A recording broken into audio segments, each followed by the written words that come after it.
지금 이 자리에 예배를 드리러 오신 모든 분들을 주님의 이름으로 환영하고 축복합니다. 우리 함께 이 시간 기도하겠습니다. 사랑하는 하나님, 감사드립니다.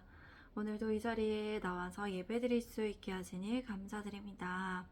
주님의 은혜 감사드립니다. 이 시간 주님을 경배합니다. 예배합니다. 주님 홀로 영광 받아 주시옵소서.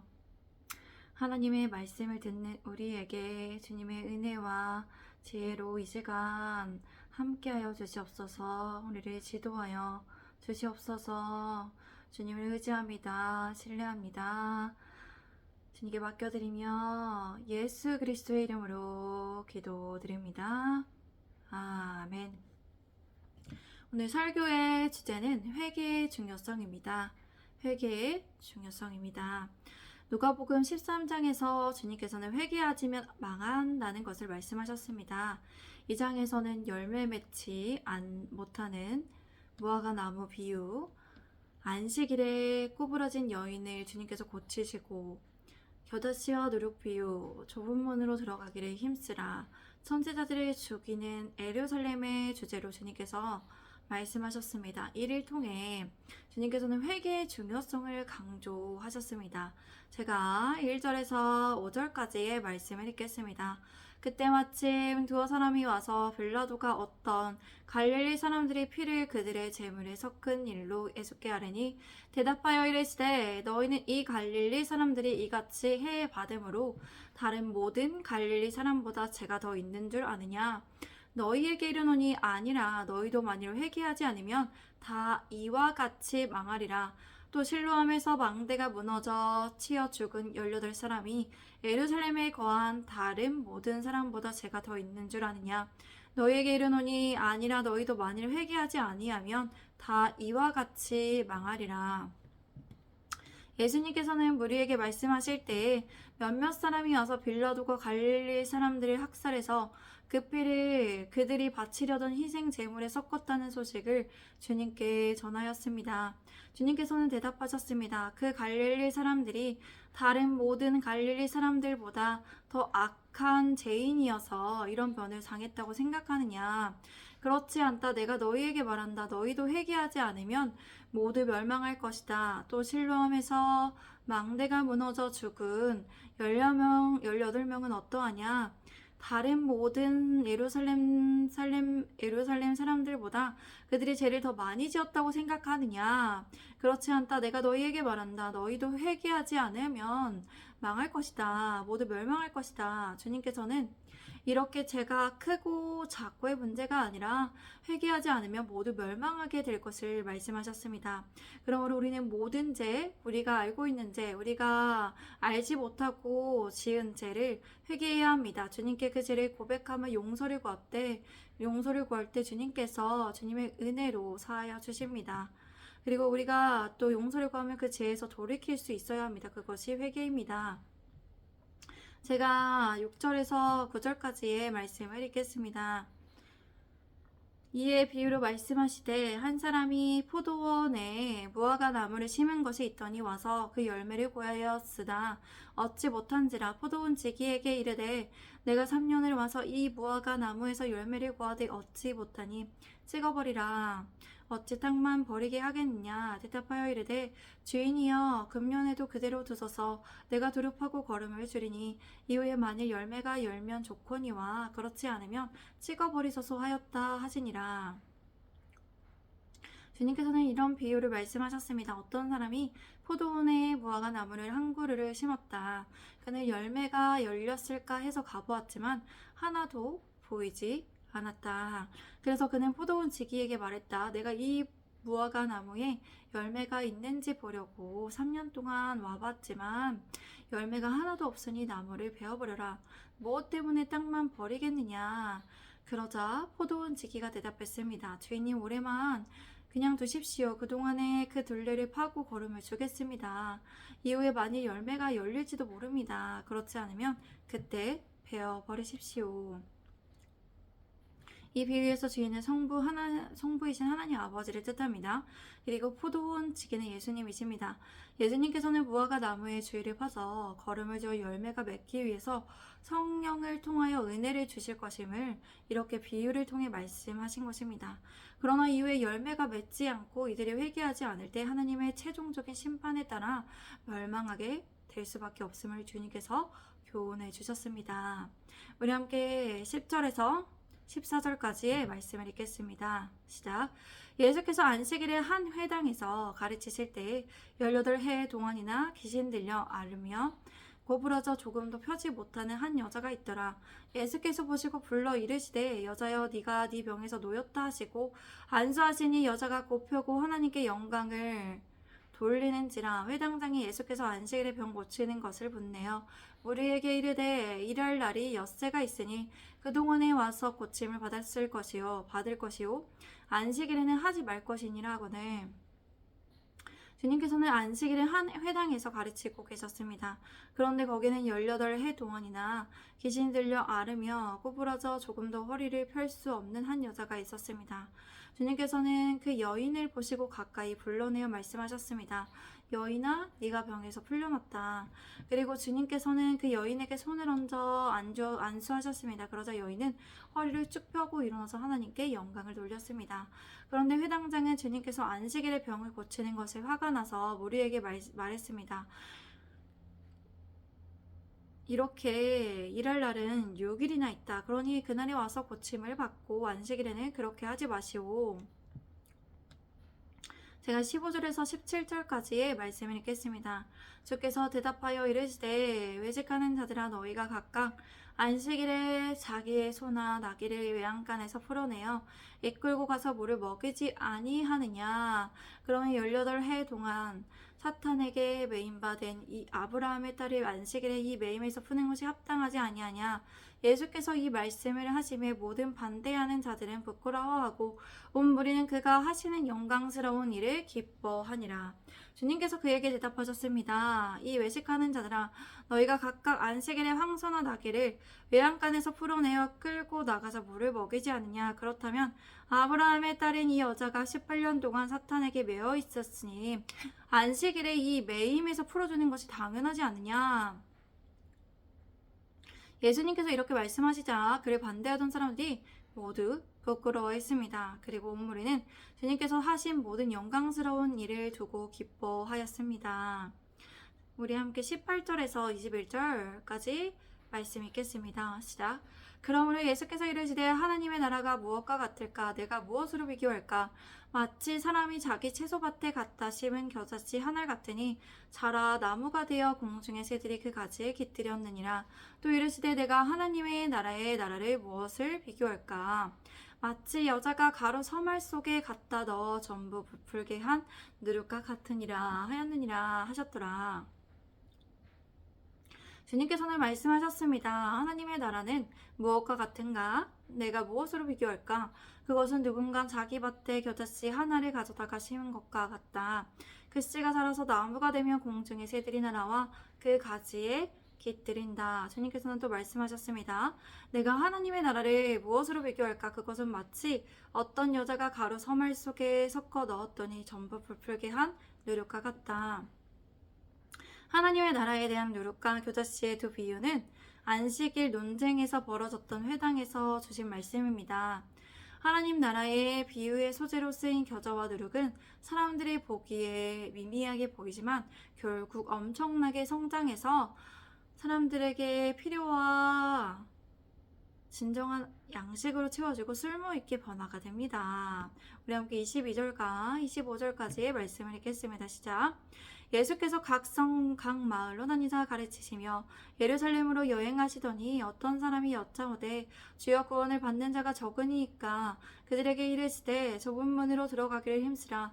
내가 너희에게 이르노니 들어가기를 구하여도 못하는 자가 많으리라.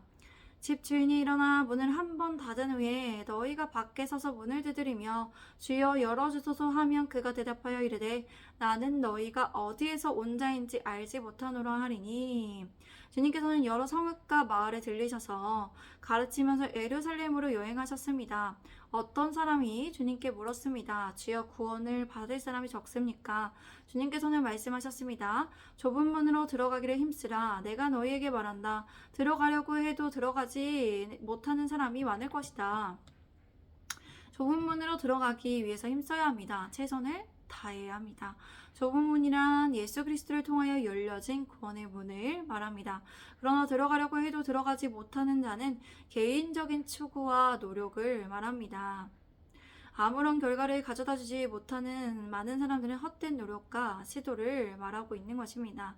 좁은 문은 자신의 죄를 회개하고 구원을 겸손히 요청하는 자에게 하나님의 은혜로 들어가는 것입니다. 집주인이 일어나 문을 한번 닫아버리면 너희는 밖에 서서 문을 두드리면서 주님, 문을 열어주십시오 하고 졸라도 주인은 너희가 어디에서 왔는지 나는 모른다고 대답할 것이다. 제가 26절에서 30절까지 말씀 읽겠습니다. 그때 너희가 말하되 우리는 주 앞에서 먹고 마셨으며 주는 또한 우리의 길거리에서 가르치셨나이다. 나 그가 너희에게 말하여 이르되 나는 너희가 어디에서 왔는지 알지 못하느라 행악하는 모든 자들아 나를 떠나가라 하리라. 너희가 아브라함과 이삭과 야곱과 모든 선지자는 하나님의 나라에 있고 하나님 나라에 있고 오직 너희는 밖에 쫓겨난 것을 볼 때 거기서 슬피 울며 이를 갈리라. 사람들이 동서남북으로부터 와서 하나님의 나라 잔치에 참여하리니 보라, 나중된 자로서 먼저 될 자도 있고 먼저 된 자로서 나중될 자도 있느니라 하시더라. 그러면 너희는 저희가 주님 앞에서 먹고 마셨고 또 주인님은 우리 동네 거리에서 가르치셨습니다 라고 할 것이다. 그러나 주인은 나는 너희에게 말한다. 나는 너희가 어디에서 왔는지 모른다. 불의를 일삼는 자들아 모든에게서 물러가라 라고 할 것이다. 아브라함과 이삭과 야곱과 모든 예언자들은 하나님의 나라에 있고 너희 자신은 바깥으로 쫓겨난 것을 볼 때 너희는 거기서 슬피 울며 이를 갈 것이다. 사람들은 동서남북으로부터 와서 하나님의 나라에 잔치에 앉을 것이다. 보라, 나중에 시작했으나 먼저 될 사람이 있고 먼저 시작했으나 나중에 될 사람이 있다. 27절에 행악자들이란 불법을 행하는 자들을 말합니다. 이러한 자들은 하나님의 말씀에 불순종하며 예수님을 배척하는 사람들을 말합니다. 이런 자들은 입술을 통한 거짓과 행동으로 불의를 행했습니다. 위선을 행했습니다. 그러므로 나중된 자는 이방인을 뜻합니다. 그리고 먼저 된 자는 유대인을 말합니다. 유대인들이 예수님을 배척한 결과 먼저 택함을 받았을지라도 그들은 진리에서 떠나서 구원에서 멀어졌습니다. 그래서 복음이 이방인에게 더 널리 전파될 수 있었습니다. 제가 31절에서 35절까지 읽겠습니다. 곧 그때에 어떤 바리새인들이 나와서 이르되 나가서 여기를 떠나소서 헤롯이 당신을 죽이고자 하나이다. 이르시되 너희는 가서 저 여우에게 이르되 오늘과 내일은 내가 귀신을 쫓아내며 병을 고치다가 제3일에는 완전하여 지리라 하라. 그러나 오늘과 내일과 모레는 내가 갈 길을 가야 하리니 선지자가 예루살렘 밖에서는 죽는 법이 없느니라. 예루살렘아 예루살렘아 선지자들이 죽이고 네가 파송된 자들을 돌로 치는 자여 암탉이시 새끼를 날개 아래에 모음같이 내가 너희의 자녀를 모으려 한 일이 몇 번이냐. 그러나 너희가 원하지 아니하였도다. 보라, 너희 집이 황폐하여 버린 바 되리라. 내가 너희에게 이르노니 너희가 주의 이름으로 오시는 이를 찬송하리로다 할 때까지는 나를 보지 못하리라 하시니라. 그때 몇몇 바리새파 사람들이 주님께 와서 말했습니다. 여기에서 떠나가십시오. 헤롯이 당신을 죽이고자 합니다. 주님께서 말씀하셨습니다. 너희는 가서 저 여우에게 전하라. 오늘과 내일은 내가 귀신을 쫓아내고 사람들을 고쳐줄 것이다. 그리고 셋째 날이 되면 내 일을 끝낸다. 그러나 오늘과 내일 그리고 그 다음 날에도 나는 내 길을 가야 한다. 예언자는 예루살렘 밖에서 죽을 수는 없는 법이다. 여우란 헤롯을 말합니다. 예수님께서 헤롯을 여우라고 표현하신 것은 그의 강교함 때문이었습니다. 바리새인들은 주님을 쫓아내기 위해서 헤롯의 지휘를 받고 그렇게 헤로데 지를 받고 예수님 앞에 와서 이렇게 말한 것입니다. 주님께서는 그렇기 때문에 헤롯이 방해한다 할지라도 주님의 사역은 쉼없이 계속될 것이고 고난을 받으시기 위해 예루살렘에 이르시기까지 기간을 오늘 내일로 말씀하셨고 제3일은 예루살렘에서 고난을 받고 또 고난을 받으시고 부활하심으로 하나님의 뜻을 다 이루시는 사역을 완성하시는 때를 이렇게 말씀하신 것입니다. 또한 선지자는 예루살렘 밖에서 죽는 법이 없다는 것은 예루살렘이 선지자들을 죽이기 때문에 선지자로서 주님께서는 거기서 죽는 것이 타당함을 말씀하신 것입니다. 예루살렘아 예루살렘아 네가 예언자들을 죽이고 네가 파종된 사람들을 돌로 치는구나.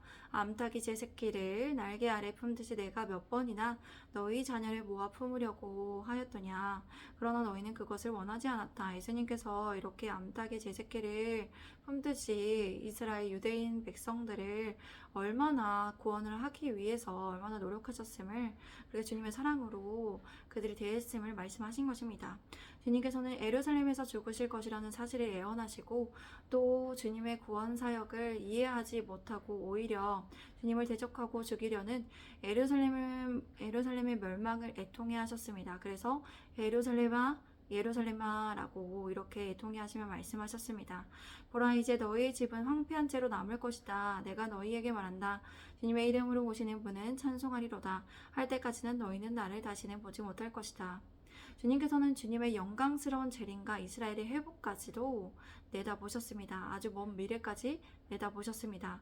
유대인들의 예수님을 배척하는 것으로 인해서 이스라엘은 황폐해졌습니다. 이스라엘은 멸망하게 되었습니다. 그러나 그들에게도 주님께 돌아와 찬양을 돌려드릴 때가 있음을 예수님께서 말씀하셨습니다. 이렇게 유대인의 회복을 말씀하신 것입니다. 우리는 오늘 본문 말씀을 통해서 회개의 중요성을 알 수 있습니다. 예수님께서는 제 크고 작음보다 회개해야 함에 대해서 강조하셨습니다. 우리는 우리의 마음속에 있는 죄든 또 우리가 마음속에 품어서 또 행위로 지은 죄든 크고 작은 죄이든 간에 주님께 회개해야 합니다. 주님의 용서를 구하며 그 마음의 행위로부터 우리가 돌이킬 수 있어야 됩니다. 그 마음과 행위로부터 돌이킬 수 있어야 합니다. 죄를 반복해서 짓지 않기 위해서 주님께 기도하며 주님의 은혜를 구해야 합니다. 용서하여 주시고 주님께서 행하여 주심으로 자유하고 우리가 주님을 닮기를 구해야 합니다. 우리 예수님의 제자된 교회 성도분들이 주님을 믿는 순간 드렸던 회개뿐만이 아니라 우리가 날마다 순간순간마다 우리가 죄를 발견했을 때도 우리가 알지 못하는 죄 또한 하나님께 회개하며 나아가야 합니다. 그래서 주님 안에 거하시기를 바랍니다. 그리고 또 주님을 닮아가시는 열매를 맺으시기 바랍니다. 우리 함께 이 시간 기도하겠습니다. 사랑하는 하나님, 감사드립니다. 오늘도 주님의 말씀 안에서 주님의 귀한 진리를 발견하게 하시니 감사합니다. 회개함의 중요성에 우리가 잊지 않고 또 날마다 순간순간마다 우리가 발견한 죄든 발견하지 못한 죄든 또 우리의 마음과 또 행위로 지은 죄들을 주님께 용서를 구하며 주님의 은혜를 구합니다. 우리에게 은혜를 내려주시고 사랑하는 주님, 우리가 날마다 구원을 이룰 수 있도록 주님 앞에 회개하며 또 죄에서 돌이킬 수 있게 하여 주시옵시고 주님의 말씀에 따라 지켜 행하며 복이 있는 자로서 살아가며 또 회개에 합당한 열매를 맺으며 그렇게 주님께 영광 올려드리며 살아가게 하여 주시옵소서. 주님 감사합니다. 사랑합니다. 우리 예수님의 제자된 교회 주님의 말씀을 세워주시옵소서. 회개하는 교회로 매일마다 날마다 정말 순간마다 회개하는 교회로 세워주시옵소서. 주님 감사합니다. 사랑합니다. 예수 그리스도의 이름으로 기도드립니다. 아멘. 감사합니다. 오늘도 함께 해주신 모든 분들 감사합니다. 샬롬, 이렇게 주일을 보냈는데요. 또 내일 뵙겠습니다.